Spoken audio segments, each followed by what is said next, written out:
Welcome to Rework, a podcast by 37 Signals about the better way to work and run your business. I'm your host, Kimberly Rhodes. And this week we're talking about business partnerships. And the saying goes that if you've been in a business partnership, it's kind of like being in a marriage. And I'm joined today by Jason Fried and David Heinemeier Hansson, co-founders of 37 Signals, who have been in that business relationship marriage for more than 20 years, longer than a lot of people stay actually married. So I'm sure there's some secrets to your success that we can share with our audience. Before we get started, Jason, I think maybe if you'll kick us off and kind of tell us the origin story of the two of you guys getting together. I know we've heard, if you've listened to the podcast for any period of time, we've started by saying, like, David only worked 10 hours a week to start, but clearly that has progressed. So kind of tell us, how did this all get started?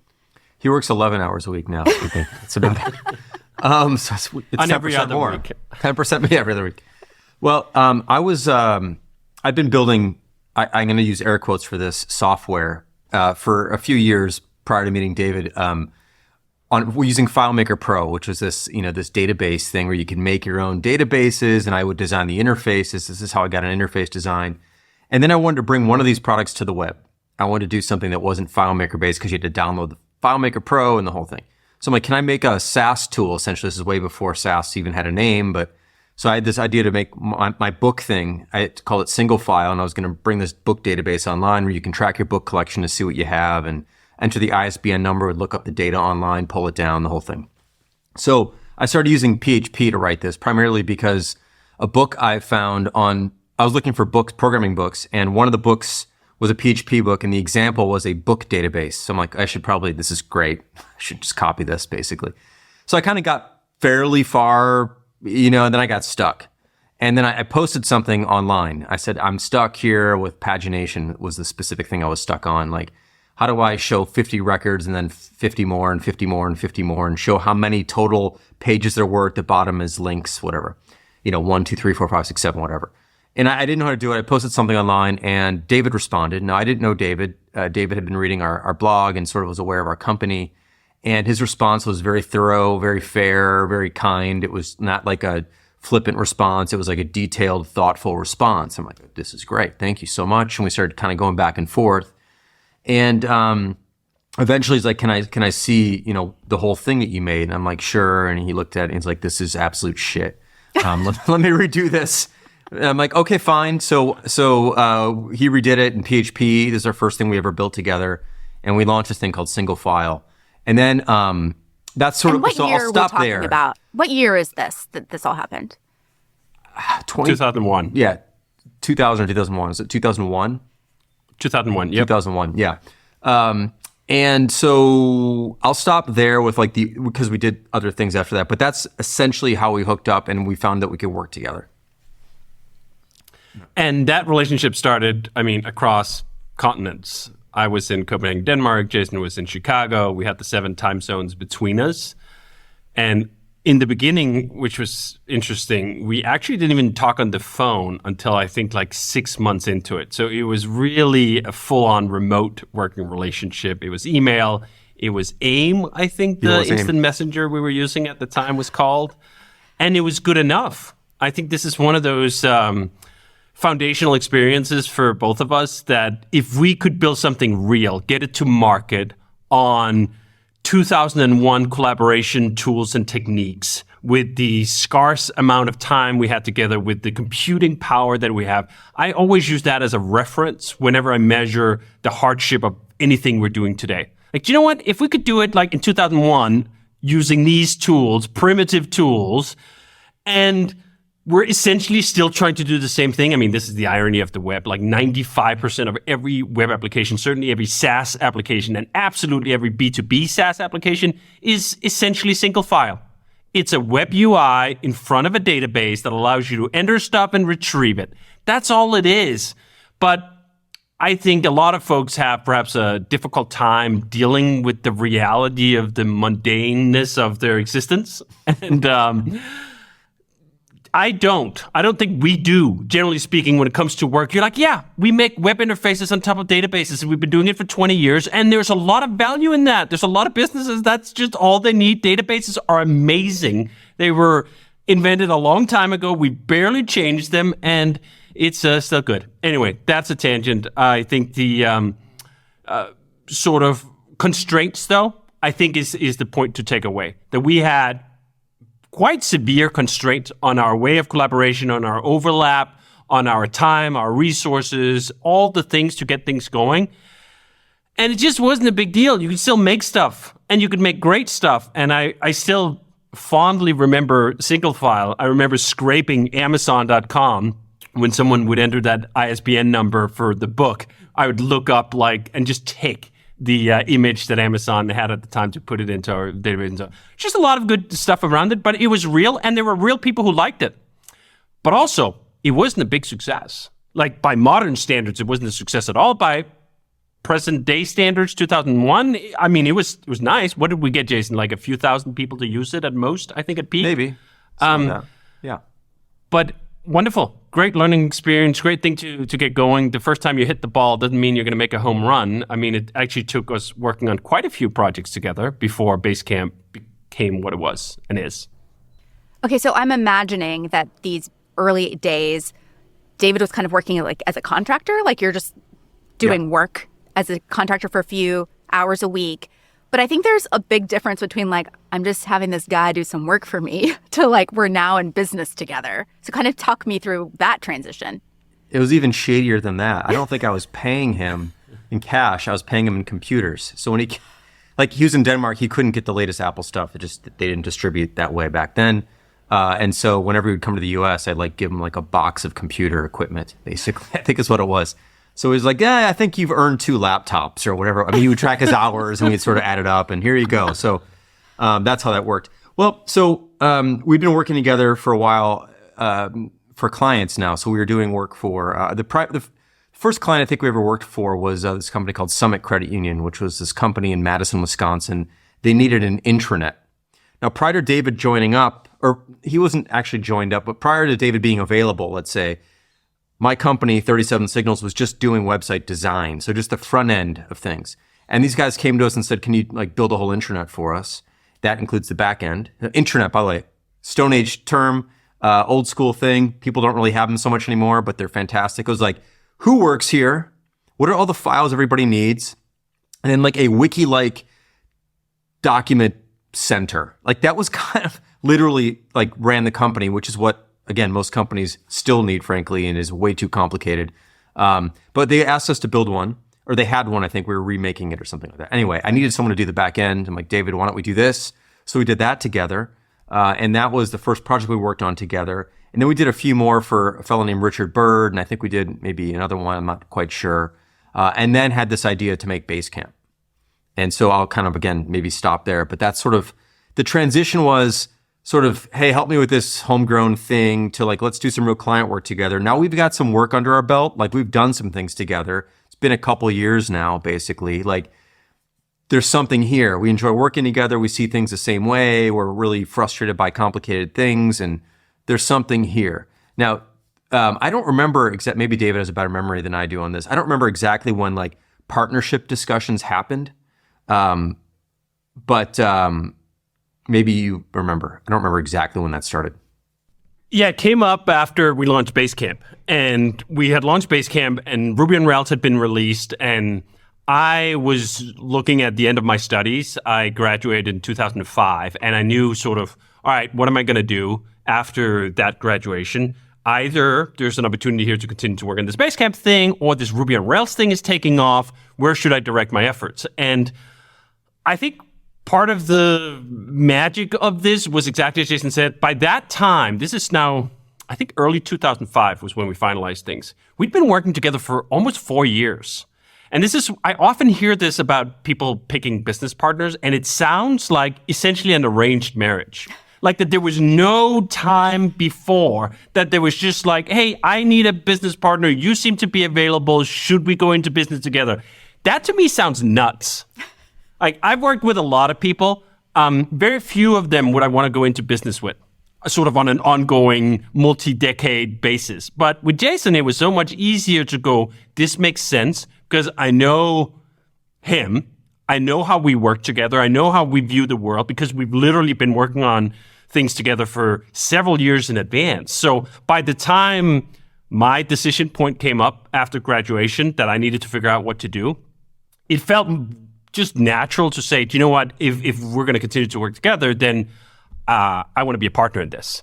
And I think what's also interesting about that is it happened like a year after the release of Basecamp, and things just always get difficult when you're trying to divvy up something that's worth something. Thankfully, Basecamp wasn't really worth a lot at that point. So it was much easier for me to approach Jason and say like, hey, if we're going to work together going forward, you got to make me a partner in this thing.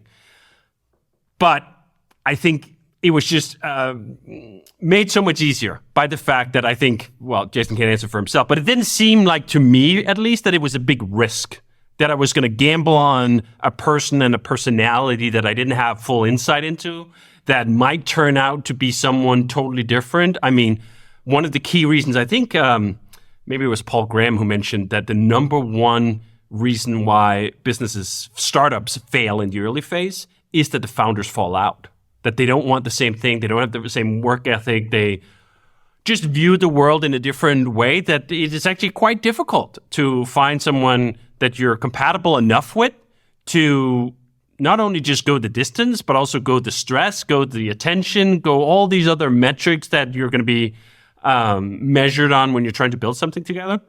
So I think it was just a continuation of everything we've ever done, in the sense that like there was no risk. Just like with Basecamp, there was no risk with Basecamp. Startup mythology is full of people bragging about how much risk they took. And sometimes you need to take some risk, and that's great for some kinds of businesses. But there's also this huge swath of domains we don't need risk at all, that Jason and I could start working together just on a contract basis. Then we could elevate that to working on a project together. Then we could see how that project even went before we went further. So that we didn't waste a lot of time like, oh, whoa, how much do you own of this or that before there's even anything. I think that those foundations made it easier for us to just sail through without a whole lot of drama in the arrangement. The other thing is that, and you know, this just goes to show you don't really, things just sort of happen and situations present themselves. Like I originally started the business with two other co-founders, Carlos and Ernest. And subsequently, a few years in, one of them left and another one left a few years after that. So I was solo at this time, which made it a lot easier. So I'd run the business by myself for a bit too. I had partners by myself. It made it a lot easier to bring David in. Had there been two other partners also, and this Dave would have been a fourth, like it probably wouldn't have happened. I mean, frankly, like it's complicated. You got to divvy things up. People want different things. It's a total mess. And at that time, I think Basecamp, I don't even know if we had $1 million in revenue at that point. Probably close to it, maybe. I don't know, total. I don't remember what it was. By 2006, I think, actually, when we talked to Bezos, it was like $1 million. I mean, I think it was even less, quite a bit less than that. Yeah, it was definitely less than $1 million. Yeah, 2005, it was less than that. So, yes, you know, there wasn't. There was some equity that I built by building the business, by being around the business for 5 years more. There's some of that, but we were basically starting essentially kind of from scratch here. Prior to this, we were a web design company. We're no longer at this point. I don't think we've totally made the transition, but we're not doing web design anymore.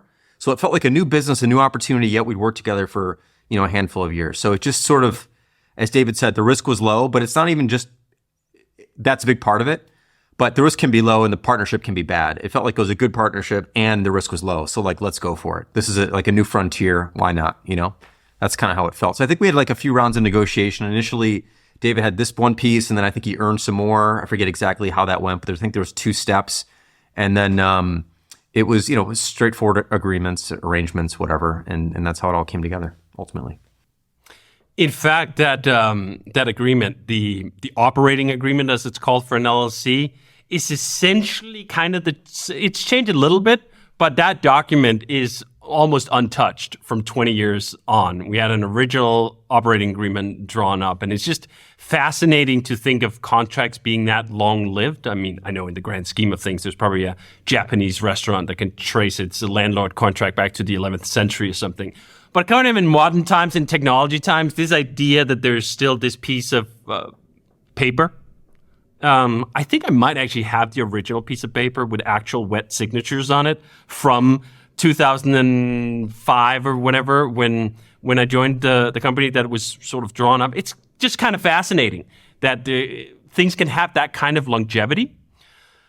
Yeah. I mean, I looked it up, and like the average in the US, the average marriage is like 8 years. So you guys have like long lasted most people who are getting married, which is kind of crazy. So tell me what some of those secrets to success are, because as you said, sometimes businesses don't work because the founders have a fallout. You guys have gone the distance. What are some of those secrets to making it work? Well, I would say whether or not these are the reasons, I don't know, but these feel like maybe the reasons. First of all, David's on the technical side, I'm more on the design side. So we have very different domains that we sort of look after. But we have this central core shared vision on the business. And then we stay out of each other's hair for the most part. Otherwise, David's a little bit more in my hair on the design side because it's easier to comment on design. I can't really comment much on tech. So, but for the most part, we respect each other's domains. We stay out of each other's domains. But then we have very similar outlooks on business in the middle. And I think that's a really core important part of this, a really important part. I think if we were both designers or both programmers, it's just so much easier to butt heads. And naturally, think about all the collisions that happen in a business. And if you're around for 5, 6, 7, 8 years, 10 years, whatever, and you're doing the same thing every day, you're going to see enough stuff differently that you're going to butt heads too many times. I think that's what ends up happening quite a few times. Or someone wants a lot more, they want to go big and huge, and someone else wants to stay small. That's hard too. But I think we kind of see all that about the same. And then personally, I just have great admiration and respect for his skills and abilities and talents. And I'm always in awe of what he's able to pull off and do. And I think that in any relationship, you need to really admire the other person. I won't speak for him towards me, but I think that's an important part of it, because otherwise you build up resentment, and that's just not a good recipe for anything, period, flat out. So, I don't know. I think it's pretty simple. And I think also we have a very low tolerance for bullshit, a very low tolerance for complexity, for things that don't make sense, for waste. We don't like those things, and those are also important things not to like together. I think if you have very opposite viewpoints on those core fundamentals, you're just going to end up butting heads too often. At some point, the bruise starts to bleed, and then you're like, this sucks. I don't want to do this anymore. This doesn't heal anymore. It's one thing that we've butted heads before, but then you heal because we don't keep butting heads. So you're going to butt heads sometimes. If you keep butting heads, you have a wound that doesn't heal, and then you're in trouble. And that's where I think things start to fall apart. One more thing I would add, actually, now that I'm thinking about it. We don't have external pressure bearing down on us from someone else. That compression, I think, pushes people up together and apart in bad ways. When you're doing this ultimately for someone else higher up, we don't have that, which is a decision we made. We didn't take outside money from anyone to run the business. So we don't have that pressure, which I think really, really helps. I've just heard so many stories about founders who get along and are great and whatever, but someone else is just forcing them into a position they don't want to be in, and they have no choice but to bear it and endure it. And then ultimately just they don't want to do it anymore. Yeah, I think a key moment or key aspect of this, as I see it, is this notion of the power sharing agreement. And power sharing is so much easier, as Jason says, when you have distinct domains that you get to have it, quote unquote, your way within the field that you're the expert on. And that can't happen if Jason and I were both designers or we were both programmers. We were going to have opinions and power struggles about the same domain, and we were going to have it all the time. It's so much easier when you have this distinction that most of the time I work on programming and Jason work on the design side. And it's natural that if there is a tension or a conflict about some of those things, you defer. You go do you know what? Hey, on product vision, Jason's ultimately going to make the call. I'm going to make a plea. I'm going to make my opinions known. But I know going into that discussion that we're not arm wrestling. That the point is not for me to beat him, because we've already set up an established power sharing agreement where when it comes to this, that's his decision. And the same way the other way, if for whatever reason Jason was incredibly fond of the cloud and thought that we should never have left or whatever, that would have brought a lot of tension into it, and it just doesn't happen. And then in that shared space in the middle on the business side, I think it does help that we are so aligned. Like, this is how we've been able to write so many books together. And I think it's not always obvious to the reader which chapter is written by who and so on. We can blend our styles and we can speak each other's talking points in a way that feels sort of authentic and natural.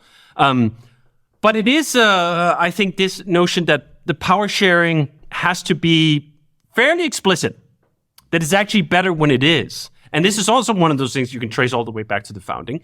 Jason owns more of the company than I do. He brought more of it into it. There was brand equity and there was some startup things that he brought into it.